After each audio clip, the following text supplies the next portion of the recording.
twice to our base, actually. Just not quite far enough. All right, and MVP, let's move on. Most valuable team. Everybody, you owe like 32 pennants. I had to try.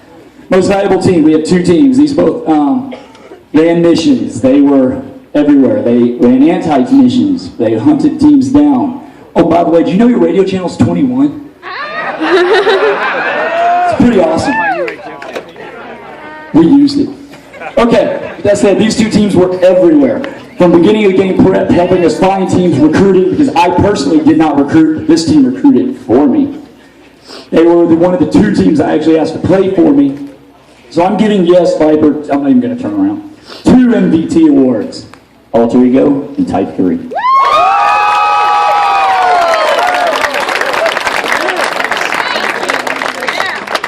Type 3, we've got something for you. Alter Ego, you know why I'm giving it to them.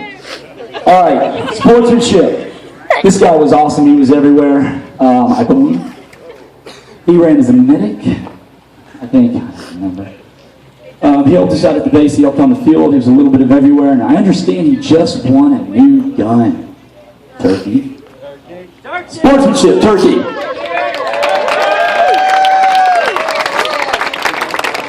And we're also one final award for our side. We have our best potter. This is the person that overall score to score to score. And yes, we had off-field intel and tracked every single Battle Mech match we ran. We know every individual score. And this person had the overall single best score, Iceman. Our final award, I have to wait till Duhan is done.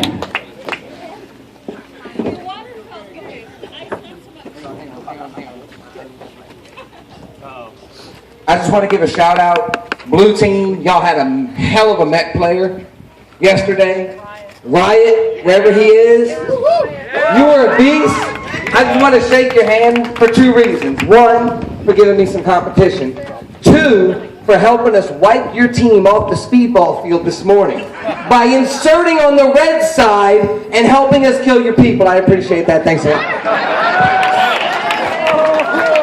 By the way, the whole story there is they didn't realize that we swapped beds. It's not legal to insert at the other team's hospital, but he didn't realize they had swapped ends.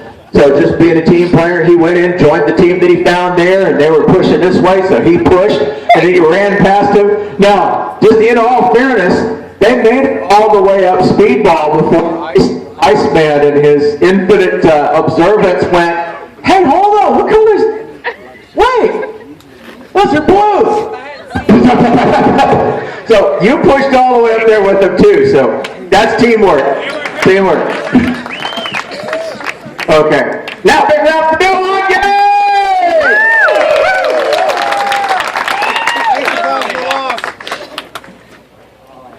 You know, it's just like Spyro said, there's way too many teams to thank, way too many teams to give out awards to.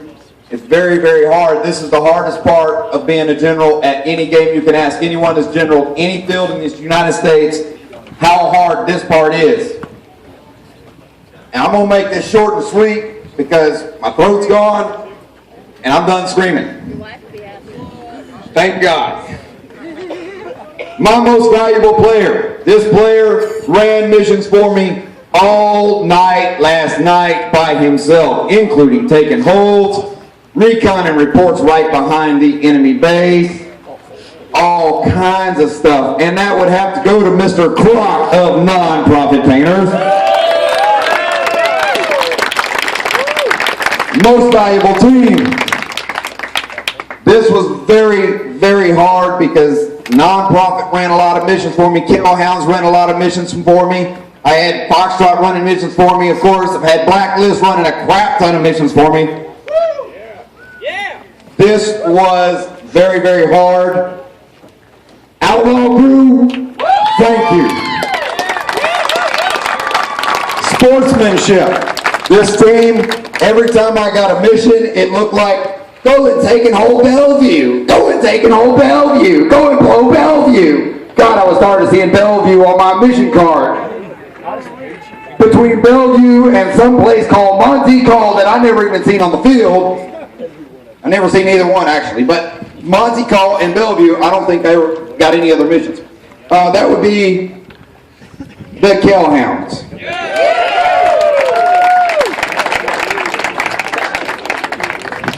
Mofo. Our bane. Yeah, thorn in my side, bane on anybody that was running missions on my side. While there were several teams that I was told about, this one stood out more than anybody else. That's Odyssey.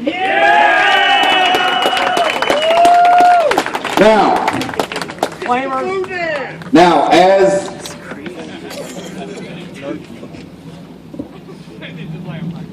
Real quick, who's the Young Gun Orientation winner? The Young Gun. This gentleman raising his hand went to the first ever Young Gun Orientation that we're now running on Saturday mornings and actually walked away with a hammerhead barrel system. So if you're a Young Gun in future Viper events, I recommend you strongly go to the Saturday morning orientation. Now, as Spyro just said, this is something that's not normally done at a Viper event. Spyro and I, being sponsored both by Hammerhead, Loyalty, and Foxtrot, we went to Hammerhead and said, hey, we want to do something special for this game. We asked Viper about it. Viper said, yeah, let's do it. So, with that being said, from Viper Paintball, Hammerhead Paintball, Team Foxtrot, and Hidden Loyalty, correction, Loyalty, again. I want to bring up a point about a young man that was constantly running missions for me. He stood up as a very young child, probably 11 years old or so, asked to jump in a mech suit and take it through the speedball field. More than once. There's also, on our side, voted on by almost all of the teams that were asked, a particular medic that was everywhere. Anytime anyone needed anything, this person was everywhere. This player was also a medic in a mech suit and was everywhere. This person was our gopher. Ran missions. We're at this base. Oh, I need you at the Skeeter in the back corner. Oh, we're at that base. Yeah, we need you at Parma at the back corner. Oh, and you have 2 minutes to get there. Without further ado, the Young Gun Award. What do they get? For the red side is none other than Giggles.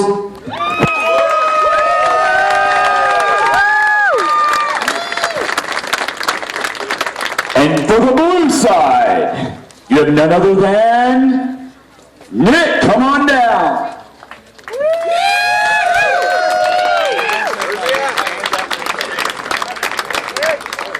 Nick is here, right? Nick, where'd Nick go? He was. He was here. Where'd Nick go? Oh, we ain't thanking you, Nick. Where's Nick? Little Nick. Little Nick. 11 years old. He's about that big. Where'd he go? And he got in a mix. We had confirmation he was just here. He fell asleep. Nick, yeah. Nick, wake up! He is getting his barrel. We will make sure he gets it. Do we know who is he connected to? Who's his family? We know his name. We know what he did and who he ran. Like kind of who he ran. He was ran with everybody. Both sides saw him. He was wearing camo with a black mask. No, I'm going to give this one to Duhan. Duhan will track him down. So if he doesn't get it, we all know who to blame. Duhan. I still want my $35. All right, one more time, big round of applause for your commanders.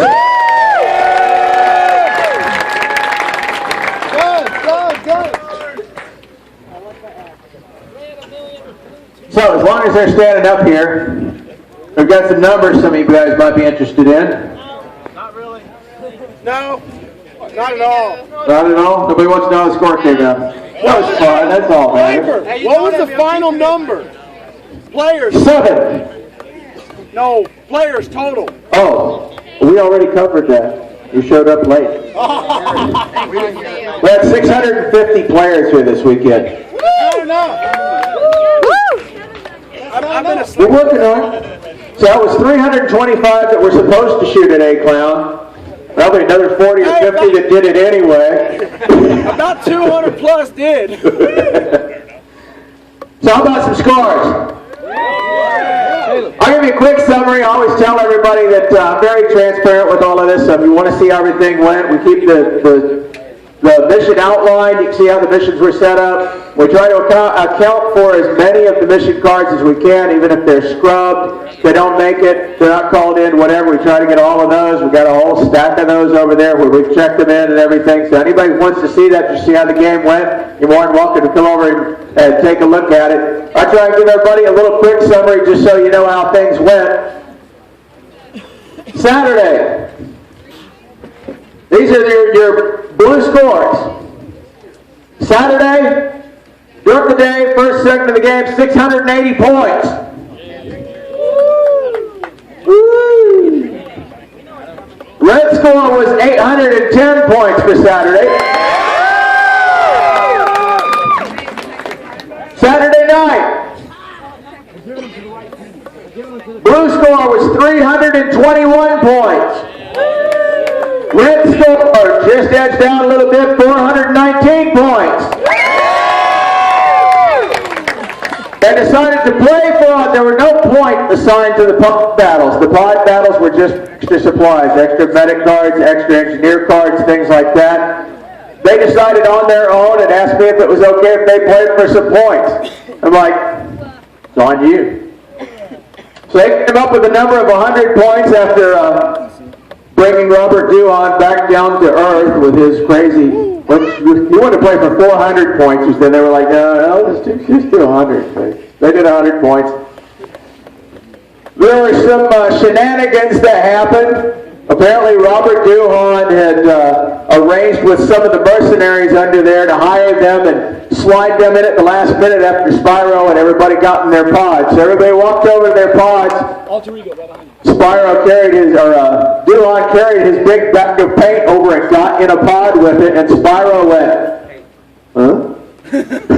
So he goes back out of the pod, why are you there with paintballs? And lo and behold, their plot was discovered, so then some bidding went on as to who would or wouldn't be mercenaries and who would be paid to play or not play.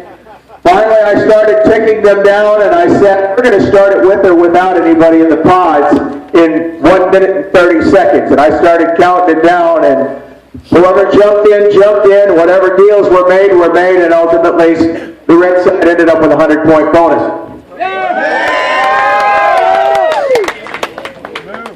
Sunday, day scores. Oh, I almost forgot.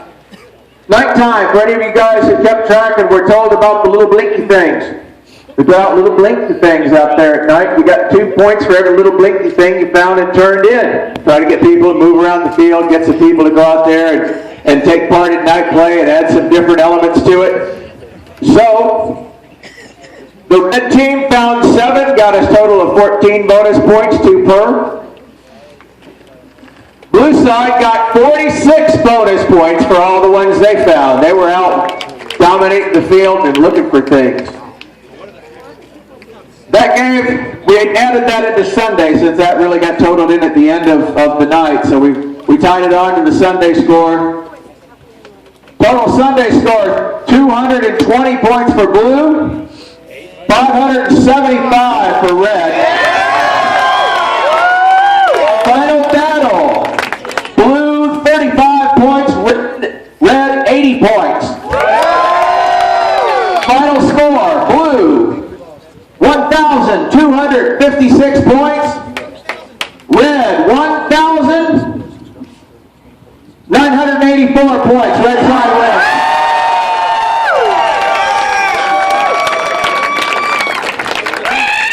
It was an awesome game. It was fun watching and listening from out here. This was such an interesting indicator. In a lot of games, I'm constantly watching the scores and looking at mission cards and trying to figure out what's going on in the field. Here, if you watch speedball, it'll go back and forth in a good game. It happens every hour in a good game. If it goes up here and stays for an hour and a half or so, people start coming, they look dejected, they're complaining, it's like, oh, we're going to push back, they start getting run down. As long as it's going back and forth every hour, everybody comes up, they're stoked. You can look at the score, and the scores look like things are going pretty good. That happened all weekend. It was a lot of fun to watch. There were some hard-hitting, heavy-duty teams out there this weekend. You guys all deserve to give yourselves a round of applause. Plus, Ninja, I caught the purple and gold smoke thing out there. That was pretty cool how you did that. Everything's an LSU game, right? Spyro loves that Go Tiger stuff. Didn't matter I this thought year. Okay. We're going to draw from some pre-registered names, give away some awesome stuff here.